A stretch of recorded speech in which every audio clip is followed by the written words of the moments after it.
Mendelian principles of heredity. तो Gregor John Mendel का नाम आप सभी ने सुना होगा। मेंडल जो है वो ऑस्ट्रिया का रहने वाला था। ऑस्ट्रिया कंट्री में एक शहर है ब्रुन, और ब्रुन शहर में एक चर्च के अंदर वो पादरी का काम करता था।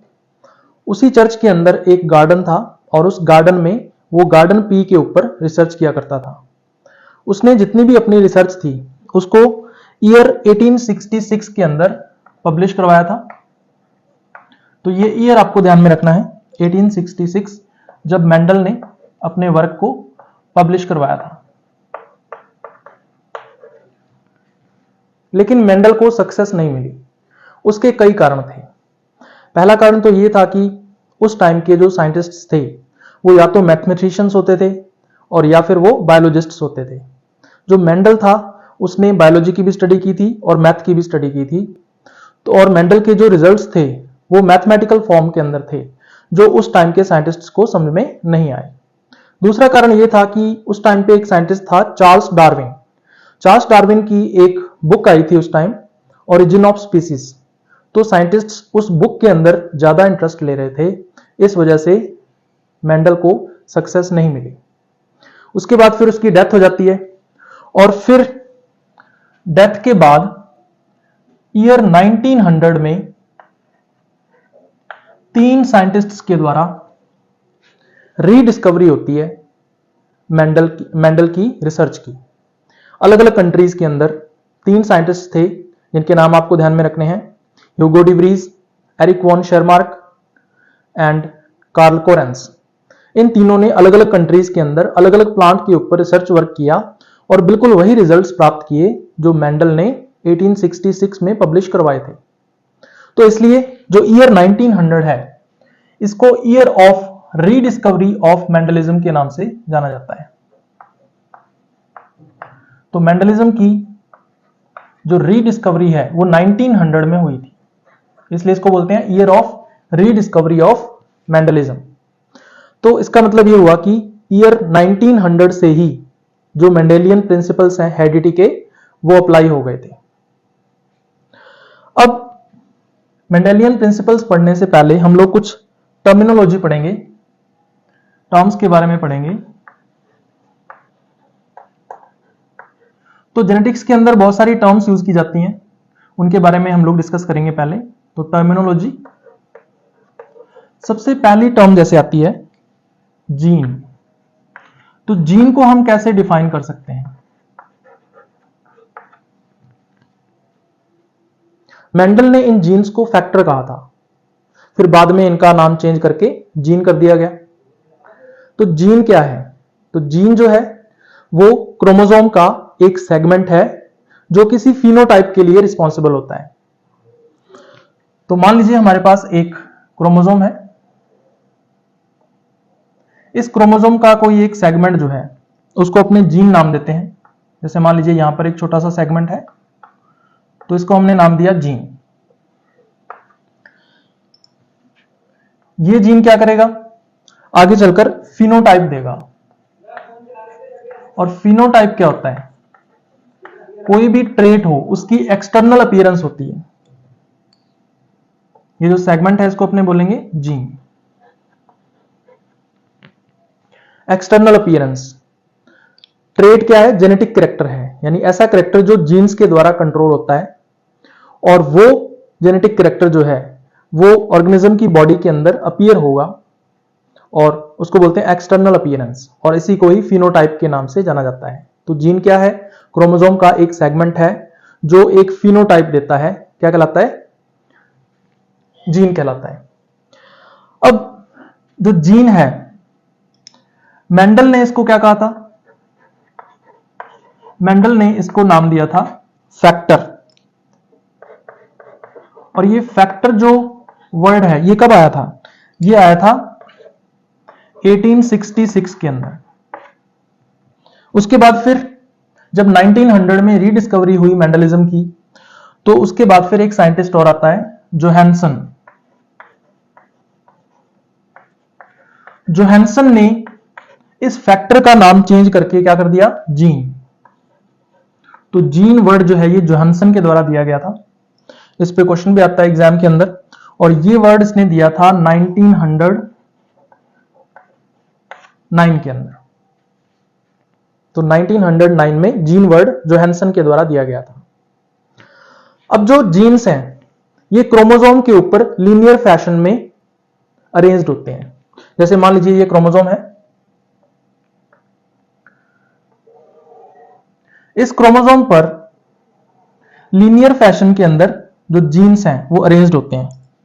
जैसे मान लीजिए ये एक जीन है, फिर ये सेकंड जीन, तो इनकी जो अरेंजमेंट है वो लीनियर होती है। ये थर्ड जीन है। इस तरह से एक क्रोमोसोम के ऊपर बहुत सारे जीन्स हो सकते हैं जो अलग अलग कैरेक्टर्स को, अलग अलग ट्रेट्स को कंट्रोल करते हैं।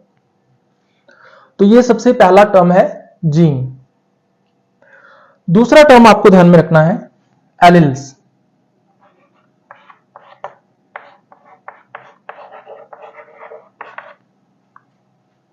एलिल्स क्या होती हैं? तो एलिल्स जो है वो जीन की अल्टरनेटिव फॉर्म्स होती हैं। कोई भी ट्रेट होता है उसके दो कॉन्ट्रास्टिंग कैरेक्टर्स होते हैं, या कोई भी जेनेटिक कैरेक्टर है उसके दो कॉन्ट्रास्टिंग कैरेक्टर्स होते हैं। जैसे मान लीजिए मैं बोलता हूं कि लेंथ ऑफ प्लांट, ये क्या है? एक जेनेटिक कैरेक्टर है या एक ट्रेट है। अब इसके दो कॉन्ट्रास्टिंग कैरेक्टर्स होंगे, एक तो टॉलनेस का और एक ड्वार्फनेस का। तो यही जीन की क्या है? अल्टरनेटिव फॉर्म्स है। तो टॉलनेस जो है वो एक अल्टरनेटिव फॉर्म की वजह से आएगी, और ड्वार्फनेस जो है वो प्लांट के अंदर दूसरी अल्टरनेटिव फॉर्म की वजह से आएगी, और इसी को अपने क्या बोल देते हैं? एलिल्स बोल देते हैं। तो एलिल्स क्या होती हैं? अल्टरनेटिव फॉर्म्स होती हैं जीन की, अल्टरनेटिव फॉर्म्स। और ये जो अल्टरनेटिव फॉर्म्स हैं ये होमोलोगस क्रोमोसोम्स पर सेम लोकस पर प्रेजेंट होती हैं। तो कहां पर होती हैं ये? On same locus, at same locus. Locus हम लोकेशन को बोल देते हैं। लोकेशन कहां पर होगी? क्रोमोसोम के ऊपर होगी। तो at same locus on homologous chromosomes. अब होमोलोगस क्रोमोसोम्स क्या होते हैं? दो तरह के क्रोमोसोम्स होते हैं, homologous and heterologous. Homologous chromosomes, जैसे मान लीजिए हम लोग ह्यूमंस की बात करते हैं तो 23 पेयर्स ऑफ क्रोमोसोम्स होते हैं। उनमें से 22 पेयर्स जो हैं वो ऑटोसोम्स के होते हैं, और 1 पेयर जो है वो किसका होता है? एलोसोम्स का होता है। तो जो 22 पेयर्स ऑटोसोम्स हैं, हर एक पेयर के अंदर जो दोनों के दोनों क्रोमोसोम्स हैं वो आपस में क्या होते हैं? होमोलोगस होते हैं। जबकि अलग अलग पेयर के जो क्रोमोसोम्स हैं वो आपस में हेट्रोलोगस होते हैं। अब होमोलोगस और हेट्रोलोगस में डिफरेंस क्या है? होमोलोगस क्रोमोसोम्स जो हैं वो साइज एंड शेप में एक जैसे होते हैं, दोनों का साइज भी एक जैसा होगा, दोनों की शेप भी एक जैसी होगी, और दोनों पर जो जीन्स की अरेंजमेंट है या एलिल्स की अरेंजमेंट है वो सेम होती है। मतलब सेम लोकेशन पर जो जीन्स हैं या एलिल्स हैं वो प्रेजेंट होते हैं। तो ऐसे जो क्रोमोसोम्स हैं वो होमोलोगस कहलाते हैं। जबकि हेट्रोलोगस क्रोमोसोम्स अगर होंगे तो उनमें जीन्स की लोकेशन जो है वो डिफरेंट होती है, साइज भी डिफरेंट होता है और शेप भी डिफरेंट होती है। तो एलिल्स कहां पर प्रेजेंट होते हैं? हमेशा होमोलोगस क्रोमोसोम्स पर प्रेजेंट होते हैं और सेम लोकस पर प्रेजेंट होते हैं। तो ये जीन की अल्टरनेटिव फॉर्म्स हैं, तो इसको अपने बोल देते हैं एलिल्स। तो जैसे मान लीजिए ये हमारे पास एक क्रोमोसोम है, और उसके बाद इसके बिल्कुल साथ में दूसरा क्रोमोसोम है। तो साइज और शेप में दोनों एक जैसे होंगे। दूसरा, लोकेशन जो है सेम लोकस का मतलब ये है, देखो सेम लोकेशन, एलिल्स की जो लोकेशन है वो सेम रहती है।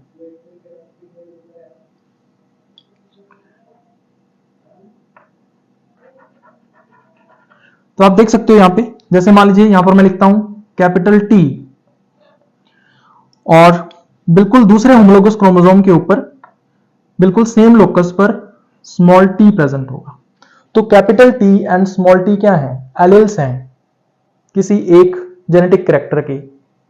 उसी तरह से और भी हो सकते हैं, लेकिन एलिल्स की लोकेशन सेम रहेगी। जैसे मान लीजिए एक यहां पर है, इसको अपने बोला कैपिटल ए, तो दूसरा इसका जो अल्टरनेटिव फॉर्म होगी वो इसके बिल्कुल अपोजिट होगी, दूसरे होमोलोगस क्रोमोसोम पर सेम लोकस पर होगी, उसको हमने नाम दिया स्मॉल ए। तो ये क्या कहलाती हैं? अल्टरनेटिव फॉर्म्स कहलाती हैं जीन की, और ये अलग अलग ट्रेट्स के लिए या अलग अलग जेनेटिक कैरेक्टर, अलग अलग कंट्रास्टिंग कैरेक्टर्स के लिए रिस्पॉन्सिबल होती हैं। जेनेटिक कैरेक्टर या ट्रेट तो एक ही होता है, लेकिन उसकी जो कंट्रास्टिंग फॉर्म है वो अलग अलग होती हैं। जैसे मान लीजिए यहां पर मैं एग्जांपल लिखता हूं, for example length of plant, ये एक ट्रेट है या एक जेनेटिक कैरेक्टर है। अब इसकी दो कंट्रास्टिंग फॉर्म्स होंगी, एक तो होगी टॉलनेस और दूसरी होगी ड्वार्फनेस। तो प्लांट जो है वो या तो टॉल होगा या फिर ड्वार्फ होगा। अगर प्लांट टॉल है तो उसके लिए जो अल्टरनेटिव फॉर्म है वो क्या कहलाएगी? Capital T. और अगर ड्वार्फ है तो उसके लिए अल्टरनेटिव फॉर्म क्या कहलाएगी? Small T. नेक्स्ट टर्म्स हैं होमोजाइगस एंड हेटेरोजाइगस। तो सबसे पहले होमोजाइगस क्या होता है? अगर दोनों के दोनों होमोलोगस क्रोमोसोम्स पर सेम लोकस पर सेम टाइप का एलिल प्रेजेंट हो तो उसको अपने बोलते हैं होमोजाइगस, और अगर डिफरेंट टाइप के एलिल्स प्रेजेंट हो तो उसको अपने बोलते हैं हेटेरोजाइगस। तो ये दोनों की दोनों जो टर्म्स हैं वो एक साइंटिस्ट के द्वारा दी गई थी 1902 के अंदर। तो साइंटिस्ट का नाम आपको ध्यान में रखना है विलियम बेटसन, जिसको फादर ऑफ मॉडर्न जेनेटिक्स भी कहा जाता है। तो बेटसन के द्वारा ये दोनों टर्म्स दी गई थी। अब इसको समझते हैं अपने। मान लीजिए हमारे पास दो होमोलोगस क्रोमोसोम्स हैं जिनका साइज एंड शेप एक जैसा होगा। एक क्रोमोसोम ये है और एक क्रोमोसोम इसके बिल्कुल पैरेलल है, ये दूसरा क्रोमोसोम है। अब इन क्रोमोसोम्स पर जो जीन्स हैं वो लीनियर फैशन में प्रेजेंट होंगे। जैसे मान लीजिए जो फर्स्ट जीन है वो यहां पर इसका एक एलिल प्रेजेंट है, दूसरा एलिल कहां पे होगा? इसके बिल्कुल अपोजिट होगा, और वो कहां पर होगा? यहां पर। देखो सेम लोकस पर होगा दूसरे होमोलोगस क्रोमोसोम पर, तो एलिल्स का जो लोकस है वो सेम रहता है। अब मान लीजिए यहां पर जो एलिल है वो है कैपिटल टी, और यहां पर भी जो एलिल है वो कैपिटल टी है। तो ऐसी कंडीशन में हम इसको कैसे लिखेंगे? हम इसको लिखेंगे कैपिटल टी, कैपिटल टी। तो ये जो कंडीशन है वो क्या कहलाएगी? होमोजाइगस कहलाएगी। इसको अपने बोलेंगे होमोजाइगस। जो होमोजाइगस है इसको प्योर कंडीशन भी बोला जा सकता है, तो इनको प्योर भी बोल सकते हैं अपने। दूसरी कंडीशन है हेटेरोजाइगस। तो हेटेरोजाइगस कंडीशन में क्या होगा? देखो मान लीजिए कोई दूसरा जीन है यहां पर प्रेजेंट है, यहां पर इसका एक एलिल है, और दूसरे होमोलोगस क्रोमोसोम पर बिल्कुल सेम लोकस पर दूसरा एलिल जो है प्रेजेंट होगा। अब एक एलिल मान लीजिए कैपिटल आर है और जो दूसरा एलिल है वो है स्मॉल आर। तो ऐसी कंडीशन में हम लोग इसको कैसे लिखेंगे? हम लोग इसको लिखेंगे कैपिटल आर एंड साथ में स्मॉल आर आ जाएगा। तो ये जो कंडीशन है वो कहलाती है हेटेरोजाइगस, और हेटेरोजाइगस कंडीशन को इम्प्योर भी बोला जाता है, इम्प्योर, या फिर इसको बोल देते हैं हाइब्रिड कंडीशन। ये प्योर नहीं हो सकती, या तो हाइब्रिड बोलेंगे या फिर बोलेंगे इम्प्योर कंडीशन। नेक्स्ट टर्म है जीनोम। तो जीनोम क्या होता है? एक डिप्लॉइड सेल के अंदर जो हैप्लॉइड सेट ऑफ क्रोमोसोम्स हैं उसको अपने बोलते हैं जीनोम। तो इस तरह से एक डिप्लॉइड सेल में जीनोम के दो सेट्स होते हैं या दो कॉपीज होती हैं। तो जीनोम क्या है? हैप्लॉइड सेट है क्रोमोसोम्स का। तो मान लीजिए हमारे पास एक हैप्लॉइड सेल है, एक गैमेट है, मान लीजिए ये एक गैमेट हो गया और ये दूसरा गैमेट हो गया। अब एक गैमेट के अंदर जैसे ह्यूमंस की बात कर लेते हैं, इसके अंदर 23 क्रोमोसोम्स होंगे, इसमें दूसरे 23 क्रोमोसोम्स होंगे। ह्यूमंस की अगर अपने बात करें तो यहाँ पे 22 ऑटोसोम्स होंगे प्लस 1 जो है वो एलोसोम होगा। दूसरे 23 की बात करें तो इसमें से 22 क्या होंगे, ऑटोसोम्स होंगे प्लस 1 क्या होगा, एलोसोम होगा। तो अगर अपने बात कर रहे हैं मेल की, तो इसमें जो 1 क्रोमोसोम है ये कौन सा होगा, वाई क्रोमोसोम होगा। और अगर फीमेल की बात कर रहे हैं तो इसमें जो 1 क्रोमोसोम है वो कौन सा होगा, एक्स क्रोमोसोम होगा। तो इस तरह से 22 ऑटोसोम्स हैं और 1 जो है वो एलोसोम है। इसको अपने मान लेते हैं मेल और इसको अपने मान लेते हैं फीमेल। तो इसमें 23 क्रोमोसोम्स हैं और इसके अंदर भी कितने हैं, 23 क्रोमोसोम्स हैं। इसमें से 22 ऑटोसोम्स हैं और 1 क्रोमोसोम जो है वो एलोसोम्स का है। तो हम इसको क्या बोलेंगे, जीनोम बोलेंगे।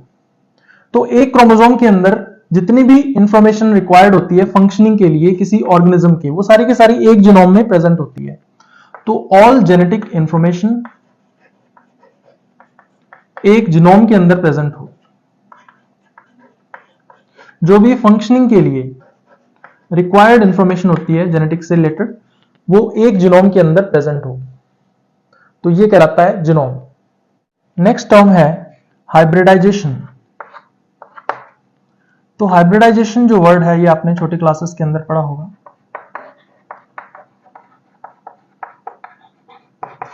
जब हम प्योर पेरेंट्स के बीच में क्रॉस करवाते हैं तो उसको हाइब्रिडाइजेशन बोलते हैं।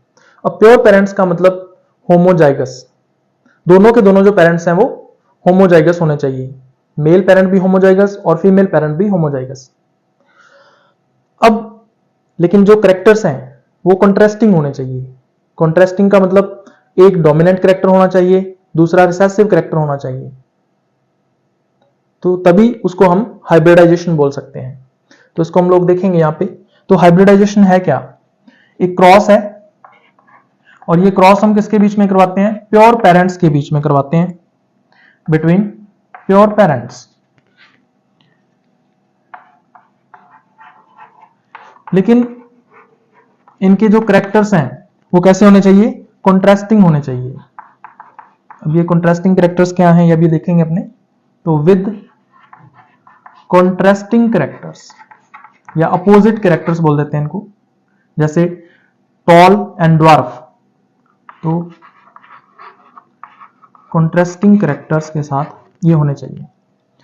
तो हाइब्रिडाइजेशन हम लोग किसको मानेंगे, जैसे मान लीजिए हमने क्रॉस करवाना है कैपिटल टी, ये एक पेरेंट है, इसका जीनोटाइप है कैपिटल टी, जैसे मान लीजिए ये मेल पेरेंट है। हाइब्रिडाइजेशन जब अपने करवाएंगे तो इसका क्रॉस दूसरे पेरेंट के साथ करवाना पड़ेगा, यानी कि फीमेल पेरेंट के साथ करवाना पड़ेगा। और जब हम ऐसा करते हैं तो जो इसके एलील्स हैं वो रिसेसिव होने चाहिए। इसके एलील्स कैसे हो गए, डोमिनेंट, और इसके रिसेसिव हो गए। इन दोनों के बीच में जब हम अपने क्रॉस करवाते हैं तो उसको क्या बोलते हैं, हाइब्रिडाइजेशन। तो ये प्रोसेस कहलाएगा हाइब्रिडाइजेशन। इसको अपने हाइब्रिडाइजेशन बोल सकते हैं। अगर आप कहो कि हम लोग कैपिटल टी इसका क्रॉस करवा देते हैं कैपिटल टी के साथ, ठीक है, या फिर कहते हैं कि हम लोग स्मॉल टी का क्रॉस करवा देते हैं स्मॉल टी के साथ, तो इनको हम हाइब्रिडाइजेशन नहीं कह सकते। ये हाइब्रिडाइजेशन नहीं है क्योंकि इनके कैरेक्टर्स क्या है, कॉन्ट्रास्टिंग नहीं है, तो इसलिए ये हाइब्रिडाइजेशन नहीं है।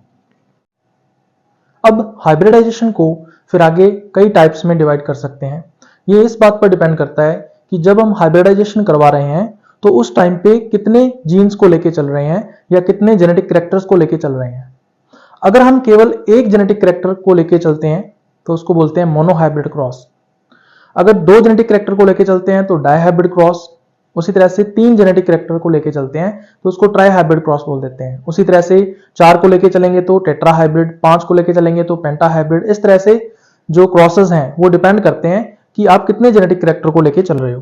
तो यहाँ पर मोनो हाइब्रिड के अंदर आप लोग केवल एक जेनेटिक कैरेक्टर को लेके चलते हो, डाई हाइब्रिड के अंदर 2 जेनेटिक कैरेक्टर को लेके चलते हो, ट्राई हाइब्रिड में 3 जेनेटिक कैरेक्टर को लेके चलते हो, एंड सो ऑन 4, 5 है ना। इस तरह से आगे जो इसका टाइप है वो बढ़ता जाता है। नेक्स्ट हम बात करेंगे फिनोटाइप एंड जीनोटाइप की। तो फिनोटाइप वर्ड जो है ये पहले भी आया है, उसके साथ साथ एक वर्ड होता है जीनोटाइप। तो ये फिनोटाइप एंड जीनोटाइप्स क्या होते हैं?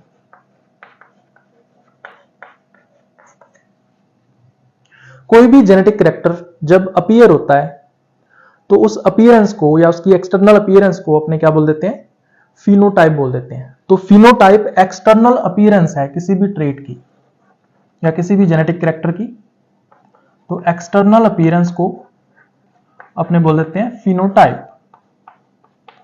दूसरी तरफ अगर अपने जीनोटाइप की बात करें तो जीनोटाइप क्या होता है? अब जैसे मान लीजिए कोई प्लांट टॉल है या ड्वार्फ है, ये उसका फिनोटाइप कहलाएगा। अब अगर टॉल है तो उसके अंदर जेनेटिक कंस्टिट्यूशन कैसा है? दोनों के दोनों कैपिटल टी हैं, या एक कैपिटल टी है एक स्मॉल टी है, या फिर दोनों के दोनों स्मॉल टी हैं। ये क्या कहलाता है? उसका जेनेटिक कंस्टिट्यूशन कहलाता है। और इसके जेनेटिक कंस्टिट्यूशन को ही अपने क्या बोल देते हैं? जीनोटाइप बोल देते हैं। तो जीनोटाइप एक्चुअल में क्या है? जेनेटिक कंस्टिट्यूशन है किसी भी जेनेटिक कैरेक्टर का। तो जेनेटिक कॉन्स्टिट्यूशन को अपने जीनोटाइप बोल देते हैं। ये दोनों की दोनों टर्म्स जो हैं ये एक साइंटिस्ट के द्वारा दी गई थी, जोहानसन। आपको साइंटिस्ट का नाम ध्यान में रखना है। तो ये जोहानसन ने टर्म्स दी थी 1902 के अंदर।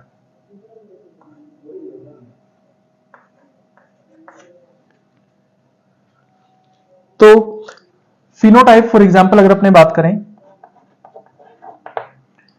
जैसे लेंथ ऑफ प्लांट है, ये एक ट्रेट है या एक जेनेटिक कैरेक्टर है। अब जो लेंथ है वो 2 तरह की अपीयरेंस दे सकती है। या तो प्लांट क्या होगा? टॉल होगा, तो टॉल अपीयरेंस आ सकती है। दूसरा, या फिर प्लांट क्या हो सकता है? ड्वार्फ हो सकता है, तो ड्वार्फ अपीयरेंस आ सकती है। तो टॉलनेस एंड ड्वार्फनेस क्या है? एक्सटर्नल अपीयरेंस है जेनेटिक कैरेक्टर की, और इसको बोल देते हैं अपने फिनोटाइप। अब जीनोटाइप की बात करें तो बिल्कुल यही एग्जांपल हम लोग ले लेते हैं। Length of plant, length of plant के अंदर 2 तरह का फिनोटाइप आता है, एक तो टॉल और एक ड्वार्फ।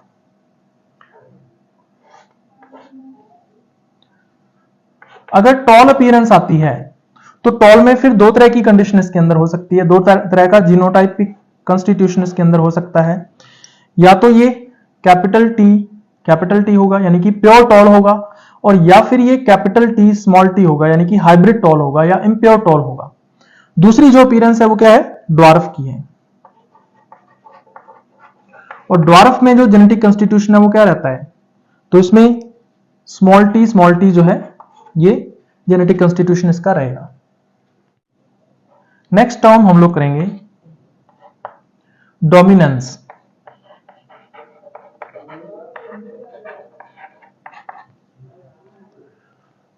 तो एक जेनेटिक कैरेक्टर के 2 कॉन्ट्रास्टिंग कैरेक्टर्स होते हैं, दोनों में से एक कैरेक्टर डोमिनेंट होता है, दूसरा कैरेक्टर रिसेसिव होता है। अब डोमिनेंट कौन सा होगा? अगर किसी प्रोजेनी के अंदर दोनों के दोनों जो एलिल्स हैं या दोनों के दोनों जो कॉन्ट्रास्टिंग फॉर्म्स हैं या अल्टरनेटिव फॉर्म्स हैं जीन की, वो एक साथ आ जाती हैं एक ही प्रोजेनी के अंदर, तो उन दोनों एलिल्स में से कौन से एलिल का कैरेक्टर अपीयर होगा? तो जिस एलिल का कैरेक्टर अपीयर हो जाता है उसको डोमिनेंट बोल देते हैं, और जिस एलिल का कैरेक्टर अपीयर नहीं होता है उसको अपने रिसेसिव बोल देते हैं। तो इसका मतलब जो रिसेसिव एलिल होगा उसका कैरेक्टर जो है वो छुप जाता है या हिडन रहता है। तो इसको अपने बोल देते हैं डोमिनेंस। तो डोमिनेंस में दो तरह के एलिल्स होंगे, एक तो होगा डोमिनेंट एलिल और दूसरा होगा रिसेसिव एलिल।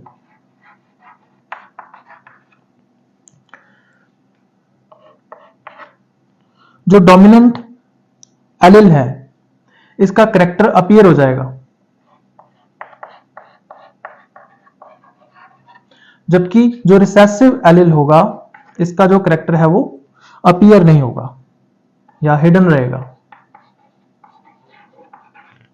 फॉर एग्जाम्पल जैसे मान लीजिए हमारे पास हमने क्या किया, एक हाइब्रिडाइजेशन करवाया प्योर पेरेंट्स का आपस में, कैपिटल टी जीनोटाइप था मान लीजिए मेल पेरेंट का, और फीमेल पेरेंट जो है उसका जीनोटाइप था मान लीजिए स्मॉल टी।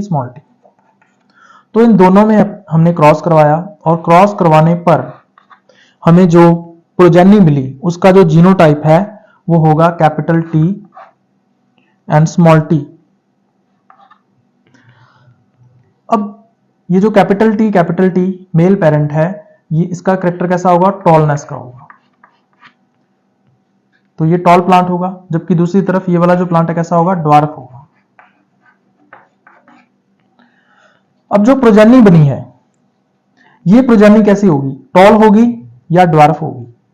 अगर ये टॉल होगी तो कैपिटल टी जो है इसका कैरेक्टर अपीयर हो जाएगा, और अगर ये ड्वार्फ होगी तो स्मॉल टी का जो कैरेक्टर है वो अपीयर हो जाएगा। लेकिन हम लोग क्या देखते हैं कि ये जो प्रोजेनी बनी है ये कैसी है, टॉल है। इसका मतलब ये हुआ कि जो कैपिटल टी है ये क्या है, डोमिनेंट है, मतलब इसका कैरेक्टर जो है वो अपीयर हो गया, इसलिए इसको अपने क्या बोल देते हैं, डोमिनेंट। जबकि जो स्मॉल टी है इसका कैरेक्टर अपीयर नहीं हुआ, हिडन रहा, तो इसलिए इसको अपने क्या बोल देते हैं, रिसेसिव। तो ये रिसेसिव एलिल है। नेक्स्ट टर्म है रेसिप्रोकल क्रॉस। तो रेसिप्रोकल क्रॉस क्या होता है, जब अपने मेल एंड फीमेल पेरेंट्स को चेंज करके क्रॉस करवाते हैं तो उसको रेसिप्रोकल क्रॉस कहा जाता है। मान लीजिए हमारे पास दो पेरेंट्स हैं, parent A and parent B. पहले क्रॉस में हमने पेरेंट ए को मेल पेरेंट की तरह यूज किया, पेरेंट बी को फीमेल पेरेंट की तरह यूज किया है। अब अगर हम दूसरा क्रॉस करवाएंगे तो दूसरे क्रॉस में हम in male and female parents को चेंज कर देंगे। इसका क्या मतलब है, जो ए पेरेंट है उसको फीमेल की तरह यूज करेंगे और बी पेरेंट जो है उसको मेल की तरह यूज करेंगे। तो इस तरह से मेल एंड फीमेल को चेंज करके जब अपने क्रॉस करवाते हैं तो उसको रेसिप्रोकल क्रॉस कहते हैं। अब रेसिप्रोकल क्रॉस किसको बोलेंगे अपने, जिसमें हम पेरेंट्स को चेंज कर देते हैं। तो change of male and female parent, इसको डायग्राम से देखते हैं अपने। तो मेल एंड फीमेल पेरेंट को हमें क्या करना है, चेंज करना है। ये कैसे चेंज करते हैं अपने वो देखते हैं। मान लीजिए हमारे पास एक है पेरेंट ए और दूसरा है पेरेंट बी। हमने क्या किया, जो पेरेंट ए है इसको मेल की तरह यूज किया और जो पेरेंट बी है इसको फीमेल की तरह यूज किया। इसको अपने बोलेंगे क्रॉस 1। पहला क्रॉस हमने ये करवाया। सेकंड क्रॉस में हमने क्रॉस तो इन्हीं दो पेरेंट्स के बीच में करवाना है, लेकिन हमने मेल और फीमेल को चेंज कर लिया। अब ए पेरेंट को हम यूज करेंगे फीमेल पेरेंट की तरह और बी पेरेंट को हम यूज करेंगे मेल पेरेंट की तरह। प्लांट्स के केस में हम लोग ऐसा कर सकते हैं, एनिमल्स के केस में ऐसा नहीं कर सकते, क्योंकि प्लांट्स में बाइसेक्सुअल फ्लावर्स होते हैं, तो उसको मेल और फीमेल पेरेंट की तरह, दोनों की तरह ही हम लोग यूज कर सकते हैं। तो इसको बोलेंगे क्रॉस 2। तो यहां पर जो क्रॉस 2 है इसको अपने बोलेंगे रेसिप्रोकल क्रॉस। तो आप देख सकते हो यहां पर मेल और फीमेल जो है दोनों को हमने चेंज कर दिया है, तो इसलिए इसको बोलते हैं रेसिप्रोकल क्रॉस। नेक्स्ट टर्म्स है back cross and test cross.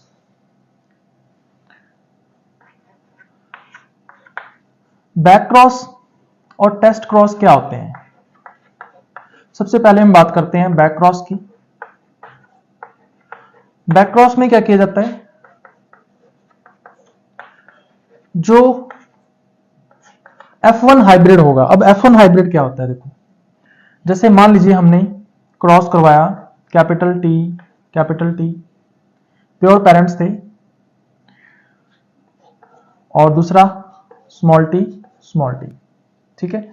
ये पेरेंट 1 है, ये पेरेंट 2 है, इनके बीच में हमने क्रॉस करवा लिया, और जब हमने क्रॉस करवाया तो हमारे पास F1 हाइब्रिड आ जाता है, जिसको अपने बोलते हैं कैपिटल T स्मॉल t। इसको क्या बोलेंगे अपने, F1 हाइब्रिड। अब अगर अपने F1 हाइब्रिड का क्रॉस करवाते हैं, इस F1 हाइब्रिड का क्रॉस करवाएंगे विद एनी पेरेंट, या तो डोमिनेंट पेरेंट के साथ या फिर रिसेसिव पेरेंट के साथ, तो किसी भी पेरेंट के साथ, एनी वन पेरेंट के साथ जब अपने क्रॉस करवाते हैं तो उसको अपने बोलते हैं बैक क्रॉस। तो F1 का क्रॉस यहां पे हो रहा है एनी वन पेरेंट, और इसको बोला जाता है बैक क्रॉस। तो ये बैक क्रॉस है।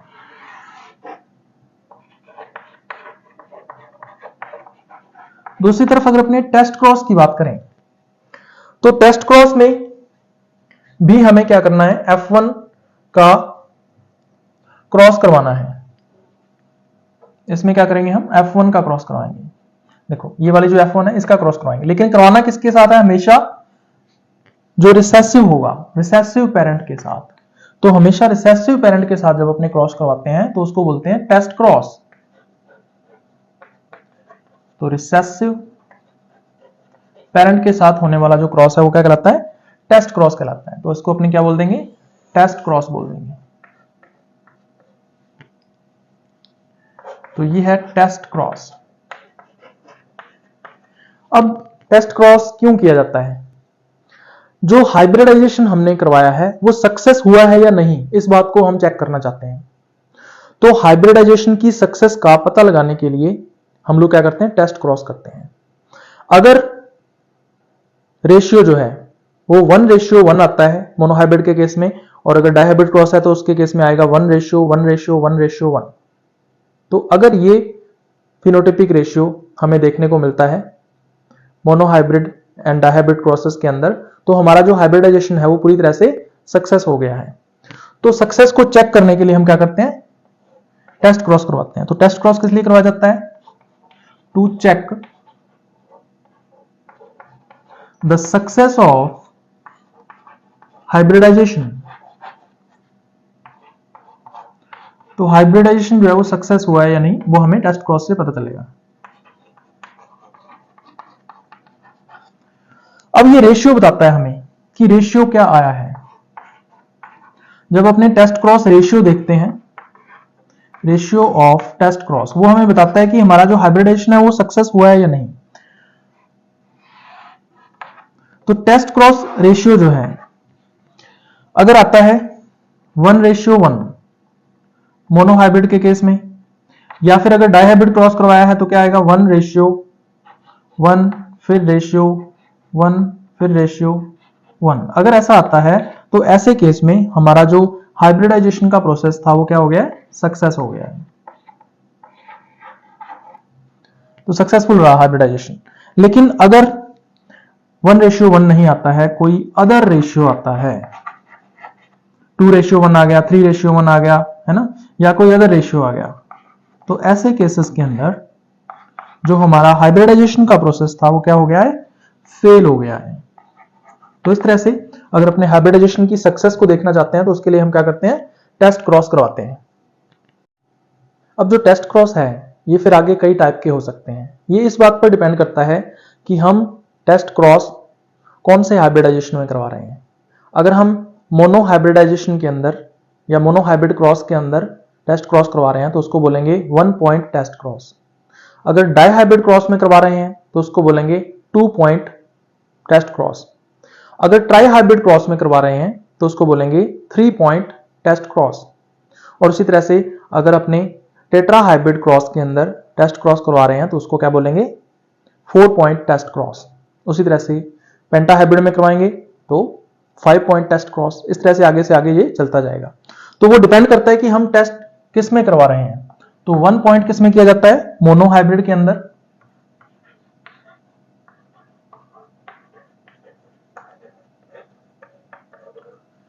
जो 2 पॉइंट टेस्ट क्रॉस है ये किसमें किया जाता है? डायहाइब्रिड क्रॉस के अंदर।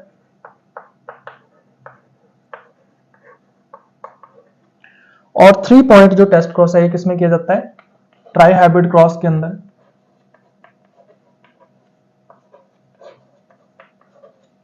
और 4 पॉइंट टेस्ट क्रॉस किसमें किया जाता है? टेट्रा हाइब्रिड के अंदर।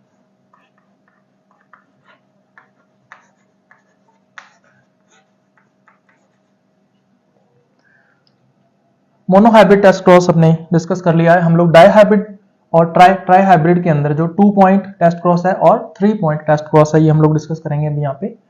तो 2 पॉइंट टेस्ट क्रॉस की बात करते हैं। तो मान लीजिए हमने एक डाइहाइब्रिड क्रॉस करवाया जिसमें हमने एक पेरेंट लिया capital T, capital R, capital are. तो हम लोग यहाँ पे दो जीन्स के ट्रेड्स को लेके चल रहे हैं, या हम कह सकते हैं कि दो जीन्स के एलेल्स को लेके चल रहे हैं। इसका क्रॉस हम करवाएंगे किसके साथ? Small t, small r, small r. तो इनके बीच में हमने क्या करवाया? क्रॉस करवाया। तो क्रॉस करवाने से हमें क्या मिलेगा? F1 हाइब्रिड मिलेगा। तो capital T, capital R, small r, इसको अपने क्या बोलेंगे? F1 hybrid. अब अगर अपने इस F1 हाइब्रिड का क्रॉस करवाते हैं, F1 हाइब्रिड का क्रॉस किसके साथ करवाते हैं? स्मॉल टी, स्मॉल आर, ये वाला जो पेरेंट है यानी रिसेसिव पेरेंट के साथ। तो इसको अपने क्या बोलेंगे? 2 पॉइंट टेस्ट क्रॉस बोलेंगे। तो ये 2 पॉइंट टेस्ट क्रॉस कहलाएगा। अगर 3 पॉइंट वाला करना चाहते हैं तो हम लोग क्या करेंगे? 3 जीन्स के ट्रेड्स को लेके चलेंगे।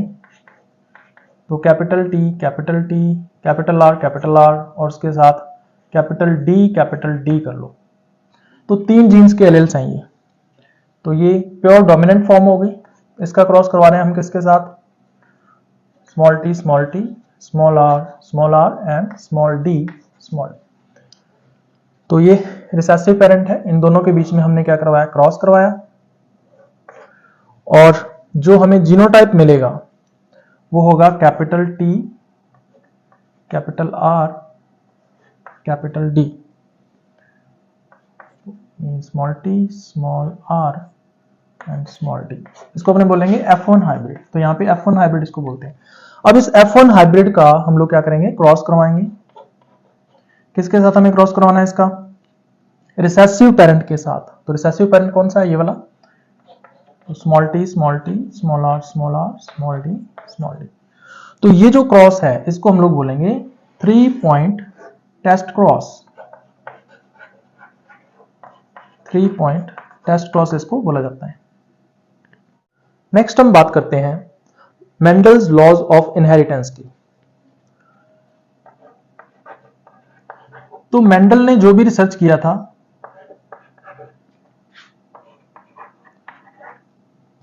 उसको बाद में लॉज बना दिया गया। इनहेरिटेंस के लॉज की फॉर्म में उनको जाना जाता है। तो टोटल 4 लॉज है जो हम लोग डिस्कस करेंगे। तो मेंडल्स लॉज ऑफ इनहेरिटेंस, मैंने आपको अभी बताया कि जो ईयर 1900 है उसको हम year of rediscovery of Mendelism बोलते हैं। 1900 क्योंकि 1900 में 3 साइंटिस्ट्स के द्वारा अलग अलग कंट्रीज के अंदर एक्सपेरिमेंट्स किए गए थे अलग अलग प्लांट्स के ऊपर, और बिल्कुल वही रिजल्ट्स उनको मिले थे जो मेंडल को 1866 में मिले थे। तो 1900 में 3 साइंटिस्ट्स ने काम किया। इन साइंटिस्ट्स के नाम आपको पता होने चाहिए। तो एक तो है ह्यूगो डी व्रीज, एक एरिक वॉन शेरमार्क और एक कार्ल कोरेंस। इनमें से जो ह्यूगो डी व्रीज है और एरिक वॉन शेरमार्क है ये काफी लालची थे। ये अपने नाम से इस रिसर्च को पब्लिश करवाना चाहते थे, लेकिन जो कार्ल कोरेंस था वो ईमानदार था।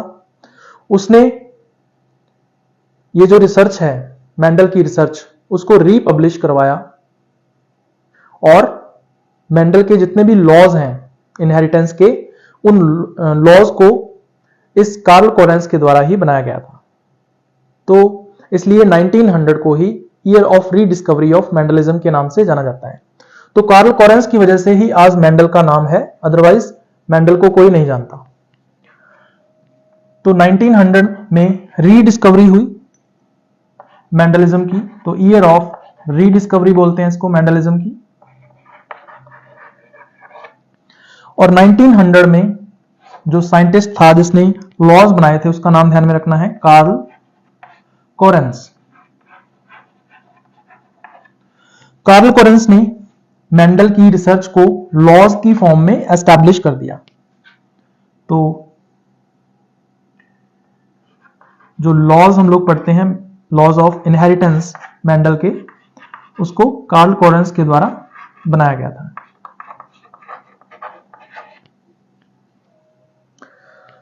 तो इन लॉज को हम लोग एक एक करके डिस्कस करते हैं। सबसे पहला जो लॉज ने बनाया वो था लॉ ऑफ डोमिनेंस।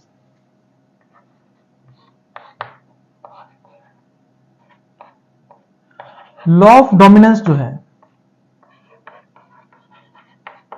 ये क्या कहता है,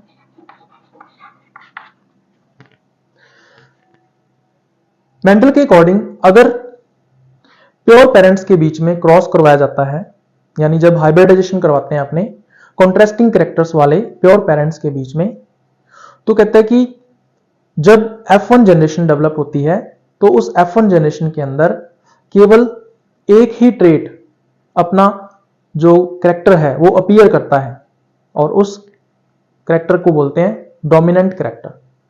और कहते हैं कि दूसरा जो कैरेक्टर होता है या दूसरे पेरेंट का जो कैरेक्टर होता है वो हिडन रहता है F1 जनरेशन के अंदर और उसको बोला जाता है रिसेसिव कैरेक्टर। इसको बोलते हैं लॉ ऑफ डोमिनेंस। तो लॉ ऑफ डोमिनेंस के अकॉर्डिंग केवल एक ही पेरेंट का जो कैरेक्टर है वो F1 जनरेशन के अंदर अपीयर होता है। मान लीजिए हमने प्योर पेरेंट्स के बीच में क्रॉस करवाया, कैपिटल टी, इसका जो क्रॉस है वो हम लोग करवाएंगे दूसरे पेरेंट के साथ कॉन्ट्रास्टिंग कैरेक्टर रखने वाले के साथ, तो स्मॉल टी इसका जीनोटाइप हो जाएगा। इन दोनों में हमने क्रॉस करवाया, इसको हमने पेरेंट 1 नाम दिया, इसको पेरेंट 2 नाम दिया। एक मेल होगा इनमें से, एक फीमेल होगा, वो कोई भी हो सकता है। तो जो जनरेशन बनेगी वो कैसी बनेगी, कैपिटल टी स्मॉल टी, इसको बोलेंगे अपने F1 जनरेशन। अब कहते हैं कि ये जो जीनोटाइप है ये टॉलनेस के लिए है, तो P1 जो पेरेंट है ये कैसा होगा, टॉल होगा। और P2 पेरेंट जो है ये स्मॉल टी जो है ये ड्वार्फनेस के लिए है, तो ये कैसा होगा, ड्वार्फ होगा।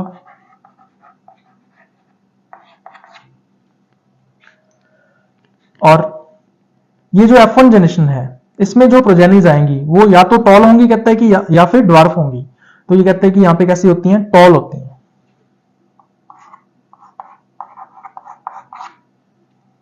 तो इसका मतलब ये हुआ कि जो कैपिटल टी है ये डोमिनेंट कैरेक्टर को शो कर रहा है और स्मॉल टी किसको कर रहा है, रिसेसिव कैरेक्टर को शो कर रहा है। तो एक डोमिनेंट कैरेक्टर है और एक कौन सा है, रिसेसिव कैरेक्टर है। तो कैपिटल टी डोमिनेंट है यहां पे। देखो स्मॉल टी ड्वार्फनेस के लिए था, तो ड्वार्फनेस का कैरेक्टर यहां पे अपीयर नहीं हुआ, दोनों मिक्स भी नहीं हुए, अलग अलग एक्सप्रेस हो रहे हैं। तो ड्वार्फ जो है वो हिडन हो गया और हिडन होने की वजह से इसको क्या बोलते हैं, अपने रिसेसिव बोलते हैं। तो स्मॉल टी क्या होगा, रिसेसिव होगा यहां पे। ये है लॉ ऑफ डोमिनेंस। अब लॉ ऑफ डोमिनेंस के 2 एक्सेप्शंस हैं। पहला एक्सेप्शन इसमें आता है इनकम्प्लीट डोमिनेंस। तो कुछ प्लांट्स ऐसे हैं जिनमें कैरेक्टर्स मिक्स हो जाते हैं दोनों पेरेंट्स के, तो ऐसी कंडीशन को हम बोलते हैं इनकम्प्लीट डोमिनेंस।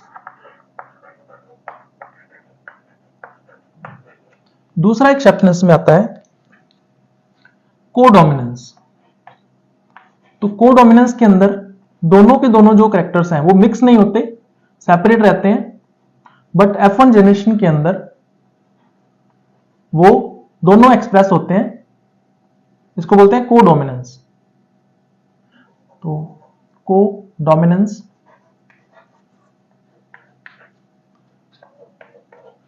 इनकम्प्लीट डोमिनेंस में जो कैरेक्टर्स हैं उनकी क्या होती है, मिक्सिंग हो जाती है।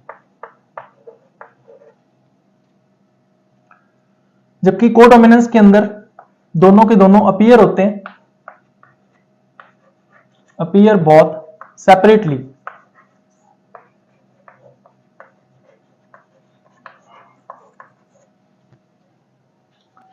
फॉर एग्जाम्पल अगर अपने बात करें तो इनकम्प्लीट डोमिनेंस के अंदर क्या होता है, जैसे अगर अपने रेड फ्लावर वाला जो प्लांट है उसका क्रॉस अगर व्हाइट फ्लावर वाले प्लांट्स के साथ करवाया जाता है तो जो F1 जनरेशन में प्लांट्स बनते हैं उनके फ्लावर्स कैसे होते हैं, पिंक होते हैं। तो रेड और व्हाइट के मिलने से क्या बना, पिंक बना। तो इसका मतलब ये क्या है, मिक्सिंग हो रही है कैरेक्टर्स की, इसको बोलते हैं अपने इनकम्प्लीट डोमिनेंस। तो रेड के लिए कैपिटल R साइन है, और स्मॉल के लिए जो व्हाइट है उसके लिए स्मॉल r। तो ये रेड फ्लावर्स को शो कर रहा है और ये जो है वो व्हाइट फ्लावर को शो कर रहा है। जब अपने इन दोनों के अंदर क्रॉस करवाएंगे तो होना तो ये चाहिए कि जो कैपिटल R है यानी रेड है वो अपीयर होना चाहिए F1 जनरेशन के अंदर, लेकिन ऐसा नहीं होता। रेड और व्हाइट को मिला के क्या हो जाता है, पिंक हो जाता है। तो ये पिंक फ्लावर्स हमें देखने को मिलते हैं यहाँ पे, इसको बोलते हैं इनकम्प्लीट डोमिनेंस। कोडोमिनेंस के अंदर अगर अपने बात करें तो जैसे ब्लड ग्रुप जेनेटिक्स है, उसमें AB ब्लड ग्रुप जो है वो कोडोमिनेंस का एग्जाम्पल है। तो जैसे मान लीजिए एक पर्सन का या मेल का जो ब्लड ग्रुप है वो A है और फीमेल का जो ब्लड ग्रुप है वो B है। तो यहां पर A ब्लड ग्रुप है और यहां पर B ब्लड ग्रुप है। तो इन दोनों में जब अपने क्रॉस करवाते हैं तो जो जीनोटाइप है वो क्या होगा, AB होगा। F1 जनरेशन बन गई। तो या तो A का करेक्टर आना चाहिए या फिर B का करेक्टर आना चाहिए, लेकिन दोनों का ही करेक्टर आ जाता है और एक नया ब्लड ग्रुप बन जाता है जिसको अपने बोलते हैं AB ब्लड ग्रुप। तो ये एक्सेप्शंस हैं लॉ ऑफ डोमिनेंस की।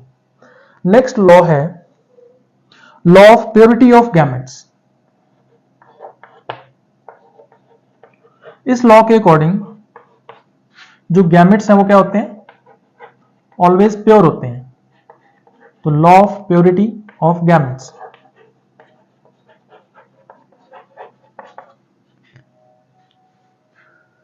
कहते हैं कि मान लीजिए कोई हाइब्रिड प्लांट है, तो हाइब्रिड प्लांट के अंदर जो उसकी डिप्लॉयड सेल्स होंगी उनमें दोनों के दोनों एलील्स होंगे, डोमिनेंट एलील भी होगा, रिसेसिव एलील भी होगा। इसका मतलब इम्प्योर कंडीशन होगी। तो एक डिप्लॉयड जो जनरेशन होती है वो हाइब्रिड होती है या इम्प्योर होती है। तो ये F1 है और ऐसी कंडीशन को अपने क्या बोलते हैं, impure. Impure diploid cell, impure diploids बोल देते हैं। अब इससे गैमेट्स बनने हैं, तो कितने टाइप के गैमेट्स बनते हैं इससे, तो आपको ध्यान में रखना है इससे दो टाइप के गैमेट्स बनेंगे। एक गैमेट बनेगा कैपिटल T और दूसरा गैमेट बनेगा स्मॉल t। इसका मतलब जब गैमेट्स का फॉर्मेशन होता है तो दोनों के दोनों एलील्स जो हैं वो अलग अलग गैमेट्स के अंदर जाते हैं। दोनों एलील्स कभी भी एक सिंगल गैमेट के अंदर नहीं जा सकते, क्योंकि एलील्स कहां पर प्रेजेंट है, होमोलोगस क्रोमोसोम्स पर। जब गैमेट्स का फॉर्मेशन होता है तो होमोलोगस क्रोमोसोम्स का सेपरेशन हो जाता है, होमोलोगस क्रोमोसोम अलग अलग गैमेट्स के अंदर एंटर करते हैं। तो इस वजह से दोनों के दोनों एलील एक ही गैमेट में नहीं जा सकते, इसलिए गैमेट्स आर ऑलवेज प्योर। तो इनको अपने क्या बोलेंगे, प्योर गैमेट्स बोलेंगे। तो ये 100% प्योर गैमेट्स होते हैं विदाउट एनी एक्सेप्शन। इसका कोई भी एक्सेप्शन नहीं है कि गैमेट्स जो है वो 100% हमेशा क्या होते हैं, प्योर होते हैं। तो इस लॉ का कोई भी एक्सेप्शन नहीं है, ये चीज ध्यान में रखनी है आपको। तो without any exception, no exception of this law. Third law है law of segregation. Law of segregation जो है वो law of purity of gamete से ही निकला हुआ है। तो लॉ ऑफ सेग्रीगेशन।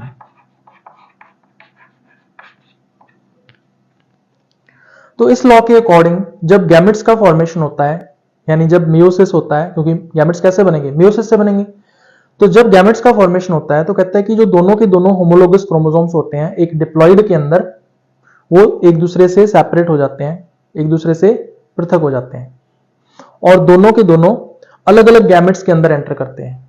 अब हर एक होमोलोगस क्रोमोसोम पर वन टाइप का एलील होता है, दूसरे होमोलोगस क्रोमोसोम पर दूसरे टाइप का एलील होगा। तो कहता है कि डिप्लॉइड में तो जो दोनों एलील्स हैं वो साथ साथ होते हैं, लेकिन जब हैप्लॉइड सेल्स बनती हैं, यानी कि जब गैमेट्स बनते हैं, तो उस टाइम पे दोनों के दोनों एलील्स एक दूसरे से क्या हो जाते हैं, सेपरेट हो जाते हैं। तो एलील्स का गैमेट्स फॉर्मेशन के टाइम पर एक दूसरे से सेपरेट होना क्या कहलाता है, सेग्रीगेशन कहलाता है, और इसको बोलते हैं लॉ ऑफ सेग्रीगेशन। तो लॉ ऑफ सेग्रीगेशन के अकॉर्डिंग जब गैमेट्स का फॉर्मेशन होता है तो एलील्स जो है वो सेपरेट हो जाते हैं। ये डिप्लॉइड है, यहां पर दोनों एलील्स साथ साथ हैं। जब गैमेट्स बनेंगे तो दोनों एलील्स का क्या हो जाएगा, सेपरेशन हो जाएगा। जैसे कैपिटल टी एक गैमेट में चला जाएगा, स्मॉल टी दूसरे गैमेट में चला जाएगा। तो ये होमोलोगस क्रोमोसोम के सेपरेशन की वजह से या सेग्रीगेशन की वजह से ही इन एलील्स का क्या हो रहा है, सेग्रीगेशन हो रहा है। अब ये जो आपको सेल दिख रही है ये डिप्लॉइड सेल है। डिप्लॉइड सेल के अंदर ऐसा होता है, और जब गैमेट्स बनते हैं तो गैमेट्स कैसे होते हैं, हैप्लॉइड होते हैं, और हैप्लॉइड बनते हैं तो इनका क्या हो जाता है, सेग्रीगेशन हो जाता है या सेपरेशन हो जाता है। तो ये है गैमेट्स, और ये वाला जो प्रोसेस आपको दिख रहा है इसको अपने बोलते हैं सेग्रीगेशन, इसको सेग्रीगेशन बोला जाता है। तो लॉ ऑफ सेग्रीगेशन क्या कहता है, सेपरेशन ऑफ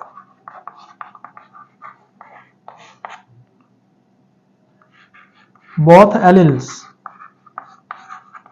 और ये सेपरेशन कब होता है, ड्यूरिंग गैमेट फॉर्मेशन। जब गैमेट्स का फॉर्मेशन होता है तो उस टाइम पे कहता है कि ये सेपरेट हो जाता है, गैमेट फॉर्मेशन। नेक्स्ट लॉ है लॉ ऑफ इंडिपेंडेंट असॉर्टमेंट। जो पहले तीन लॉज हमने किए हैं उनको समझाने के लिए मोनोहाइब्रिड क्रॉस जो है वो काफी होता है, लेकिन जो फोर्थ लॉ है इसको एक्सप्लेन करने के लिए हमें डाइहाइब्रिड क्रॉस की जरूरत पड़ती है। इस लॉ के अकॉर्डिंग ये कहता है कि एक जीन के जो दोनों एलील्स होते हैं उनका सेग्रीगेशन दूसरे जीन के दोनों एलील्स के सेग्रीगेशन से पूर्णतया इंडिपेंडेंट होता है। अब इसका मतलब क्या है वो हम लोग देखते हैं।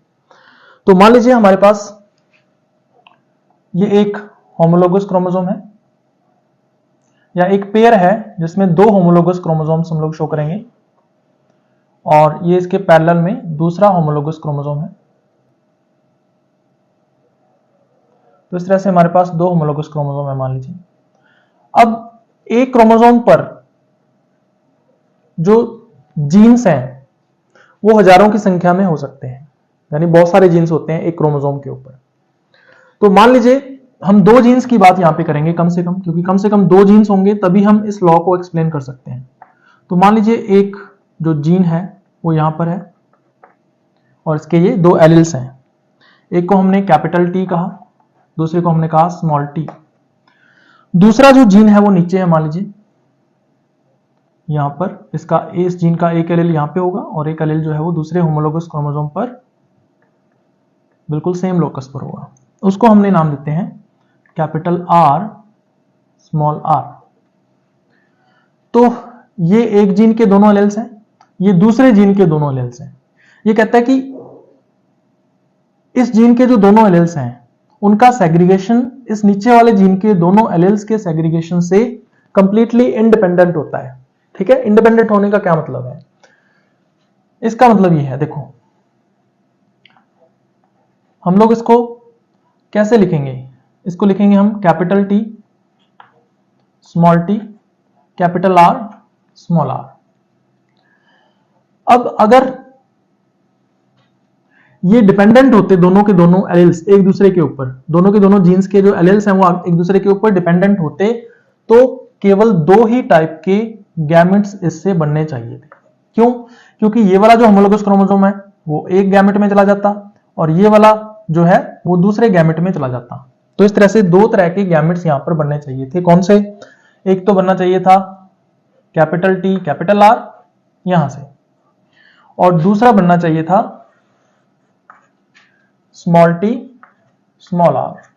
ठीक है, ये वाला जो क्रोमोसोम है इससे बनना चाहिए। लेकिन कहता है कि यहां पे 2 टाइप के नहीं बनेंगे, यहां कितने बनेंगे? 4 टाइप के बनेंगे। कहता है कि न्यू कॉम्बिनेशंस भी बनते हैं। न्यू कॉम्बिनेशंस कैसे बनेंगे? देखो, कहता है कि ये वाला जो जीन है यहां पे, ये इस क्रोमोसोम पर भी जा सकता है और ये वाला जो एलील है ये इस क्रोमोसोम के ऊपर भी आ सकता है। उसी तरह से कहता है कि ये जो कैपिटल आर है ये यहां से शिफ्ट होके इस क्रोमोसोम पर भी आ सकता है और ये वाला स्मॉल आर जो है वो एक्सचेंज में इस क्रोमोसोम पर भी जा सकता है। तो एक होमोलोगस क्रोमोसोम से दूसरे होमोलोगस क्रोमोसोम पर जो एलील्स हैं वो मूव कर सकते हैं और इस मूवमेंट को, या हम कह सकते हैं एक्सचेंज हो सकते हैं, और इस एक्सचेंज को ही अपने क्या बोलते हैं? Crossing over. तो क्रॉसिंग ओवर की वजह से न्यू कॉम्बिनेशंस बनते हैं। देखो, अब यहां पे कैपिटल टी हमने लिख दिया, अब कैपिटल टी के साथ ये स्मॉल आर भी आ सकता है क्योंकि स्मॉल आर इस तरफ चला जाएगा और कैपिटल आर इस तरफ आ जाएगा। तो कैपिटल टी के साथ क्या बन गया? Small r. उसके बाद कहते हैं कि स्मॉल टी है, इस स्मॉल टी के साथ स्मॉल आर तो आ ही गया, कहते हैं कि ये भी आर आ सकता है क्योंकि कैपिटल आर इस तरफ शिफ्ट हो जाएगा, स्मॉल आर इस तरफ शिफ्ट हो जाएगा। तो इस तरह से स्मॉल टी के साथ कैपिटल आर भी आ सकता है। तो इस तरह से 2 नए कॉम्बिनेशंस बन गए यहां पे, इनको न्यू कॉम्बिनेशंस बोलते हैं। ये किस वजह से बने? क्रॉसिंग ओवर की वजह से। तो क्रॉसिंग ओवर की वजह से न्यू कॉम्बिनेशंस बनते हैं।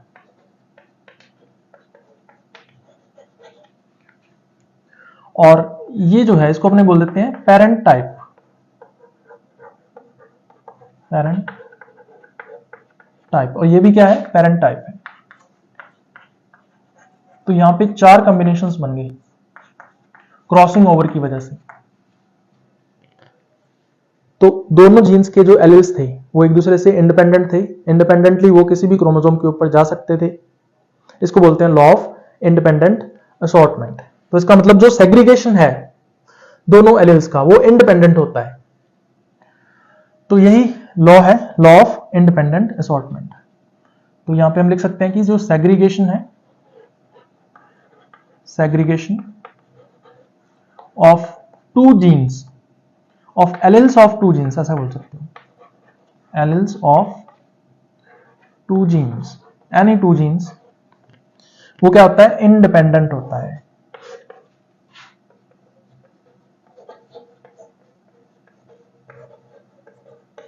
और ये इंडिपेंडेंट क्यों है? इसका रीजन क्या है? तो इसका रीजन है due to crossing over. Crossing over की वजह से ही इंडिपेंडेंट सेग्रीगेशन होता है। अगर क्रॉसिंग ओवर ना हो तो इंडिपेंडेंट सेग्रीगेशन नहीं हो सकता। अब यहां पे 4 टाइप के गैमेट्स बने हैं।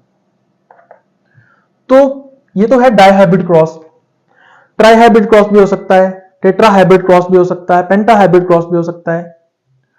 तो कितने टाइप के गैमेट्स बनेंगे? तो उसके लिए एक फॉर्मूला आता है। तो एक फॉर्मूला है जो आपको ध्यान में रखना है,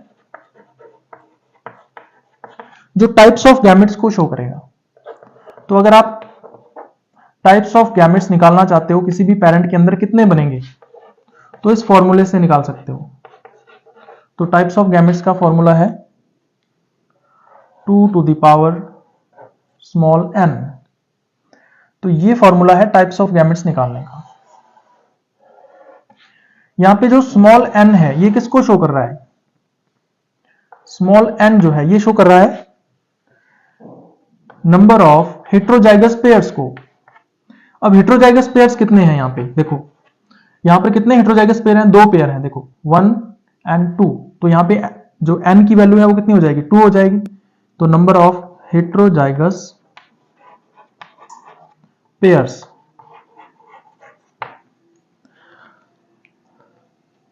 तो इसी एग्जांपल को अगर अपने लें यहां पे capital T small t capital R small r, इसमें कितने गैमेट्स बनेंगे? तो यहां पे n की वैल्यू कितनी आएगी? इज इक्वल टू 2 आएगी। तो अगर आप निकालना चाहो तो कितने होंगे, 2 टू दी पावर कितना हो जाएगा, 2 हो जाएगा, और 2 टू दी पावर 2 मतलब 2 इंटू 2 हो गया। इसका मतलब 4 टाइप्स के जो गैमेट्स हैं यहाँ पर बनेंगे। तो देखो 1 2 3 4, तो 4 टाइप के गैमेट्स यहाँ पे बन रहे हैं। एक और एग्जाम्पल अपने देख लेते हैं।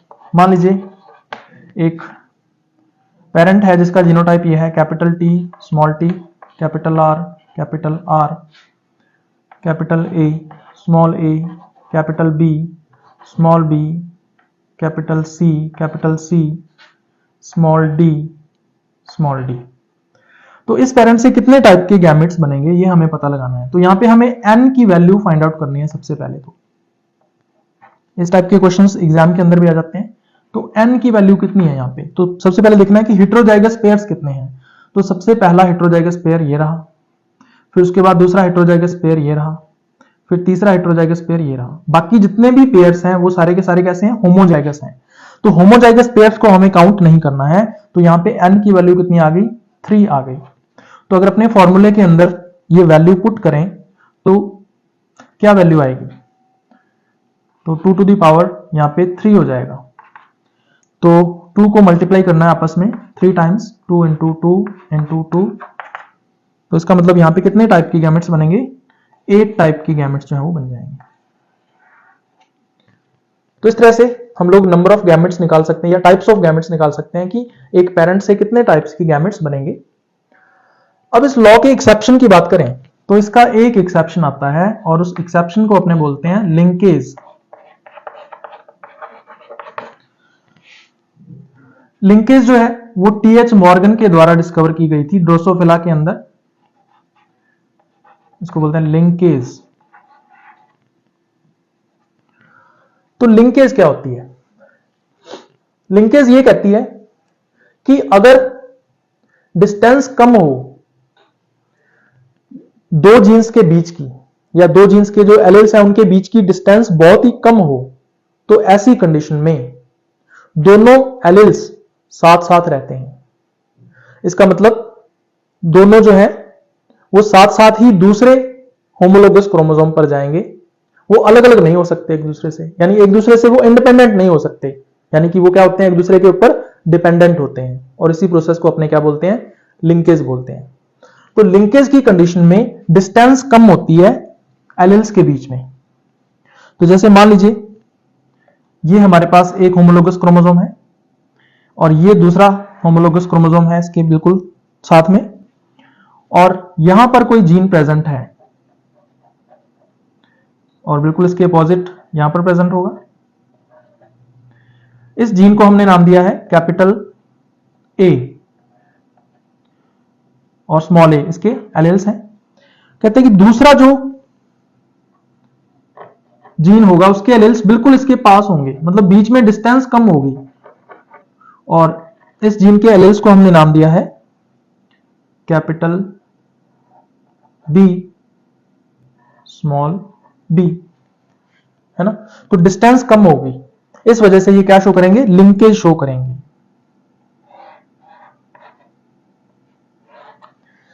मतलब कैपिटल ए हमेशा कैपिटल बी के साथ रहेगा, स्मॉल ए हमेशा स्मॉल बी के साथ रहेगा।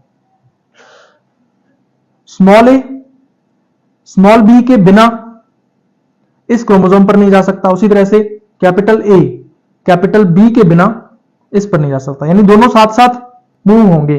तो इस वजह से कहता है कि जो न्यू कॉम्बिनेशंस हैं वो नहीं बन पाते, सिर्फ पेरेंट कॉम्बिनेशंस ही बनेंगे, यानी ये वाला पेरेंट कॉम्बिनेशन बनेगा और ये वाला बनेगा। ये बीच वाले जो न्यू कॉम्बिनेशंस हैं इनका फॉर्मेशन नहीं होगा, तो इसको बोलते हैं लिंकेज।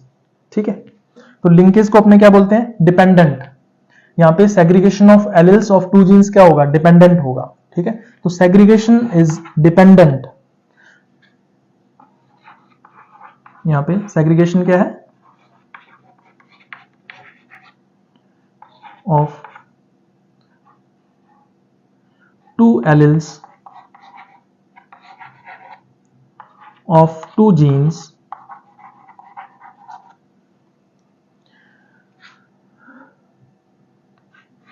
तो सेग्रीगेशन यहां पे क्या है, डिपेंडेंट है। और इस डिपेंडेंट होने की वजह क्या है, इसका मेन रीजन क्या है, ड्यू टू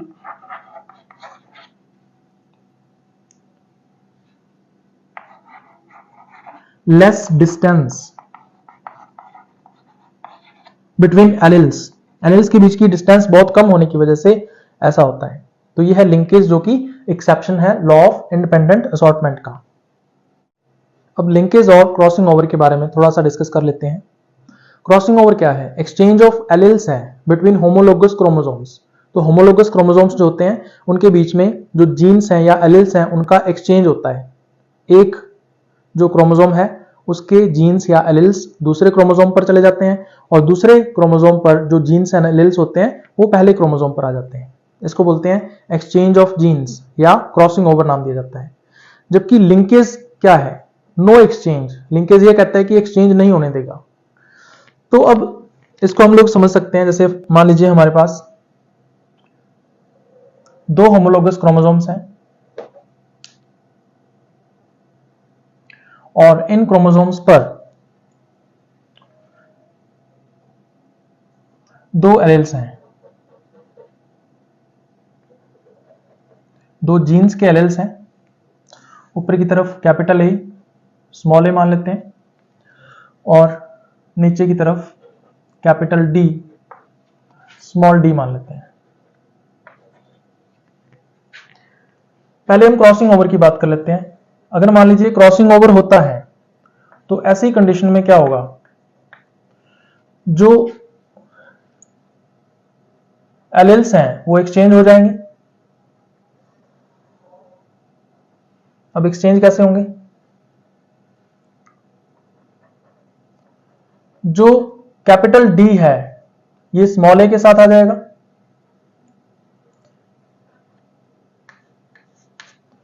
और स्मॉल डी कैपिटल ए के साथ चला जाएगा।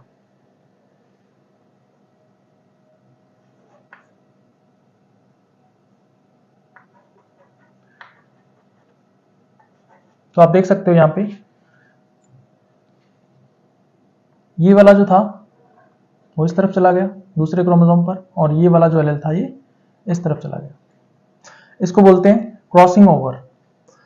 अगर क्रॉसिंग ओवर ना होता तो ये ऐसे के ऐसे ही पड़े रहते। अगर लिंकेज होता, मान लीजिए यहां पे लिंकेज हो रहा है मान लीजिए, तो लिंकेज की कंडीशन में फिर क्या होगा? लिंकेज की कंडीशन में ये कहता है जैसे कंडीशन पहले थी वैसी की वैसी रहेगी, कहता है।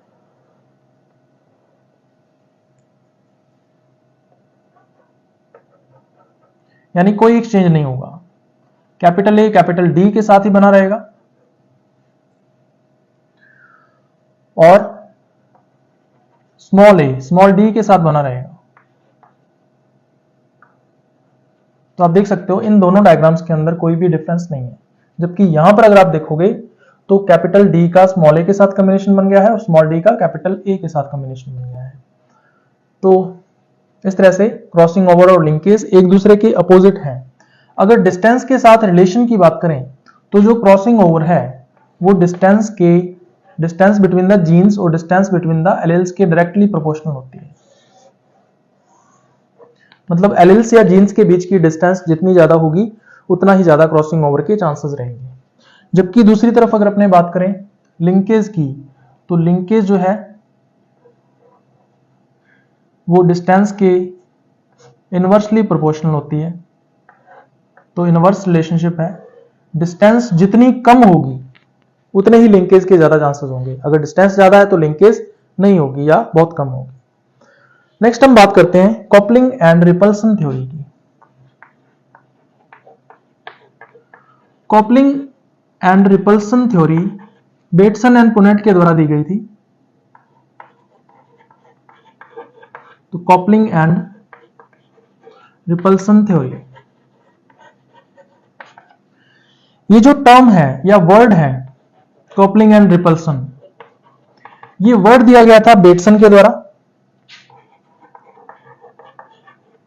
जबकि जो थ्योरी है ये दी गई थी बेटसन एंड पुनेट दोनों के द्वारा। तो इसमें दोनों का नाम इसमें साथ में आता है। तो विलियम बेटसन एंड उसके साथ आएगा पुनेट। ये थ्योरी क्या कहती है? इस थ्योरी के अकॉर्डिंग अगर किसी प्रोजेनी के अंदर एक पेरेंट से जीन्स आ रहे हैं या एक पेरेंट से जो जीन्स आ रहे हैं, वो कहता है कि आगे जब वो प्रोजेनी गैमेट्स बनाएगी तो उस टाइम पे वो दोनों जीन्स साथ साथ जाएंगे या साथ साथ एंटर करेंगे। इसको बोलते हैं कॉपलिंग। दूसरा रिपल्सन। रिपल्सन क्या कहता है? कहता है कि अगर डिफरेंट पेरेंट्स से जीन्स आ रहे हैं या डिफरेंट पेरेंट्स से आने वाले जो जीन्स हैं प्रोजेनी के अंदर, वो गैमेट्स जब बनाएंगे तो कहता है कि एक दूसरे से सेपरेट हो जाएंगे वो, यानी अलग अलग गैमेट्स के अंदर वो एंटर करेंगे, तो उसको अपने बोल देते हैं रिपल्सन। तो कॉपलिंग क्या है और रिपल्सन क्या है, इसके बारे में आपको बताना चाहिए। तो मान लीजिए हम दो पेरेंट्स का आपस में क्रॉस करवा रहे हैं, पेरेंट 1 का क्रॉस करवा रहे हैं पेरेंट 2 के साथ, और इन दोनों के क्रॉस से एक प्रोजेनी बन रही है।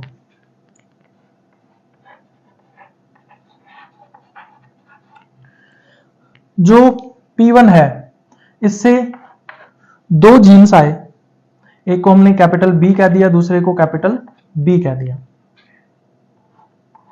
जो पेरेंट 2 है, इससे दो जीन आए, एक कैपिटल C और एक कैपिटल D। तो प्रोजेनी के अंदर ये चारों के चारों जो जीन्स हैं वो इकट्ठे हो जाएंगे, यानी A, B, C and D। तो चारों जीन्स जो है वो प्रोजेनी के अंदर आ गए। अब ये कहता है कि जब गैमेट्स बनेंगे,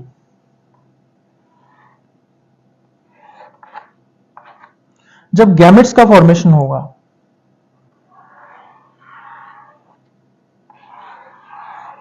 तो कहता है कि सेम पेरेंट्स से आने वाले जो जीन है, यानी P1 से जो जीन आएंगे, वो कहता है कि आगे सेम गैमेट में एंटर करेंगे। तो ये कहां एंटर कर जाएंगे? इस गैमेट के अंदर। और ये देखो, इस पेरेंट से आने वाले जो C और D जीन है, ये इसमें एंटर कर जाएंगे। जबकि कहता है कि डिफरेंट पेरेंट से आने वाले जो जीन्स हैं वो डिफरेंट गैमेट्स में एंटर करेंगे। अब देखो, B जीन और C जीन डिफरेंट पेरेंट से आ रहे हैं, तो B जीन किस में जा रहा है? इस गैमेट के अंदर जा रहा है। C जीन किस में जा रहा है? इस गैमेट के अंदर आ रहा है। उसी तरह से D और B जो है उसके लिए भी यही कहा जा सकता है। तो इसको अपने क्या बोलते हैं? कॉपलिंग बोलते हैं। तो कॉपलिंग क्या है?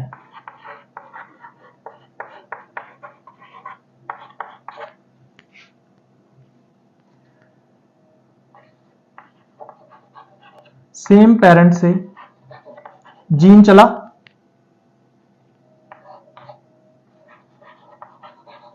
कहां जाएगा? वो सेम गैमेट में जाएगा।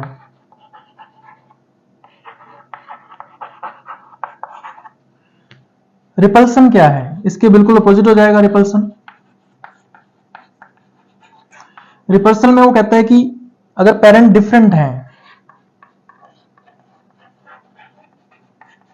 डिफरेंट पेरेंट से जो जीन्स चलते हैं,